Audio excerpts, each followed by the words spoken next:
O Sidney Bortoloso faz uma pergunta interessante, né?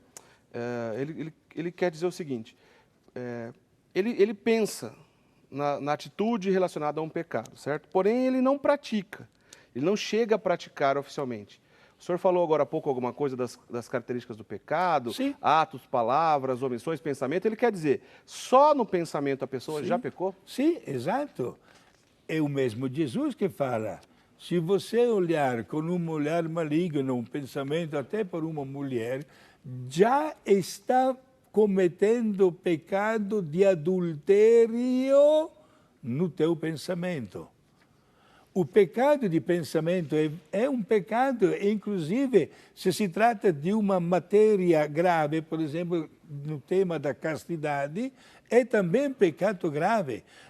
Às vezes há pessoas, meus amigos, que chegam até a confessar-se, dizendo, padre, eu olhei com um olhar assim, impuro, uma pessoa, porém, padre, eu não fiz nada. Não, meu filho, você fez muito. A tal ponto que a tua consciência está machucada e você, com toda sinceridade, está dizendo isto na confissão. Por isso existe o pecado de pensamento, que pode também ser pecado grave. Tá certo. O Emílio de Paiva, ele quer saber o seguinte, na cruz, enquanto Jesus estava sendo crucificado, muitas pessoas o acusaram, né? E blasfemaram contra ele, etc.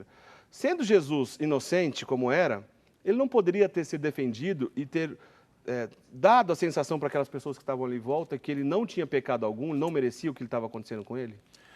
Jesus deu uma prova de um amor extraordinário naquele momento e, como expressão total do amor, colocou o perdão. Vejam só, falamos de confissão.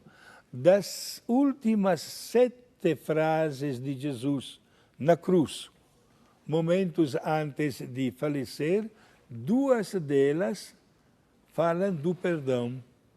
Pai, perdoa-lhes, porque não sabem o que estão fazendo, e para aquele homem que não temos um nome, que nós apelidamos de bom ladrão, Jesus disse, hoje mesmo você estará comigo no céu.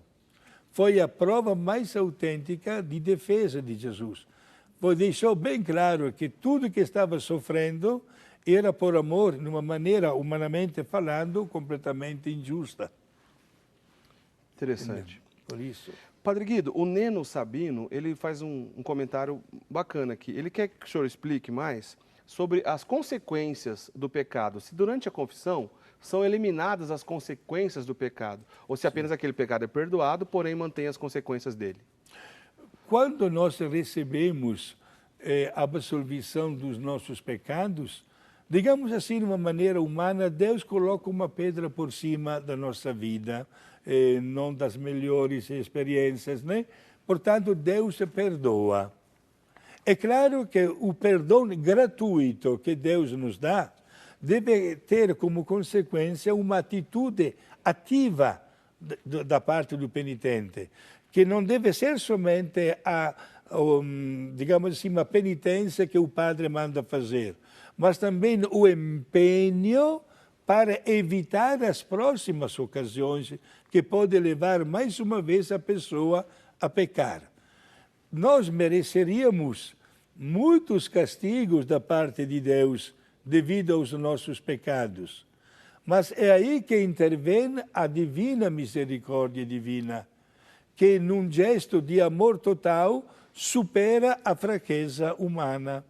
Isso significa que a cada confissão devemos sair do confessionário renovados, não somente aliviados, mas pondo em prática, digamos assim, o ensinamento de Jesus, que para nós é uma aula constante de vida. Se recebemos gratuitamente o perdão, devemos também dar o perdão aos outros. Quando nós rezamos o Pai Nosso, Jesus ensinou esta oração exatamente dando um destaque nisso. Perdoai as nossas ofensas como nós perdoamos aos outros.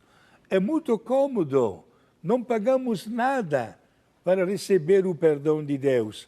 Mas será que agimos depois como Deus, perdoando os outros, esta é a consequência mais imediata, um empenho para mostrar até que ponto nós podemos saborear o perdão de Deus, perdoando os nossos irmãos. Padre Guido, a Romilda Barbosa de Cordélio Procópio, no Paraná, ela fez uma pergunta interessante, que a gente comentou sobre a necessidade que o fiel tem precisa lembrar todos os pecados na hora de confessar. Caso ele se esqueça, bem intencionado, tinha a intenção de confessar, mas se esqueceu, essa confissão será válida, porém, se ele escondeu propositadamente, não será válida. Exato. Agora, ela pergunta, e se o caso for vergonha? Ela quer confessar, porém ela tem vergonha de dizer ao sacerdote. Será perdoado ou não? Eu diria para esta pessoa, se você está com vergonha, porque talvez conheça um padre, não sei, amigo particular da família, etc., pega o outro padre, se sinta livre quanto a isso. Mas diria sobretudo uma coisa, não olhe para o sacerdote como pessoa física, mas como ministro de Deus. Não fique carregando o peso de consciência, sobretudo se você estiver com um pecado grave, que gera exatamente a vergonha. Não tenha medo, o padre está preparado para ter aquela misericórdia divina que deve manifestar em todo o seu ministério, especialmente no atendimento das confissões. Pensa nas consequências de uma bela confissão, que te dará a força para tocar para frente a tua vida com um sorriso e com alegria. Legal, Padre Guido, a gente está chegando no final do programa, mas acho que dá tempo para o senhor responder rapidamente antes da gente terminar. O senhor falou aí, o senhor passou por esse assunto, mas só para ficar bem claro, a unção dos enfermos, a pessoa que recebe a unção dos enfermos, quando o padre ministra, então, esse sacramento, que é o chamado unção dos enfermos, sim, aquela pessoa recebeu a absolvição dos pecados? Sim, exato, sim. Inclui exatamente a absolvição de todos os pecados. Por isso que também a unção sagrada dos enfermos pode ser administrada única e exclusivamente pelo sacerdote. Quantas pessoas, também na minha vida, sou padre há 41 anos, assistindo os pacientes nos hospitais, quantas milhares, não centenas, de unções dos doentes, né, eu já administrei. Com certeza, a grande misericórdia de Deus interveio naquele momento e essas pessoas estão no céu. Maravilha, certeza disso, né? Bom, Padre Guido, o assunto é interessante, a gente tentou abordar aqui o maior número possível de assuntos. Quero lembrar aos nossos telespectadores, nesse tipo de discussão sempre acaba chegando algumas perguntas que não estão relacionadas diretamente ao tema, relacionado ao matrimônio, ou, por exemplo, a dúvida da Eucaristia. Não é possível a gente responder a todos num programa só.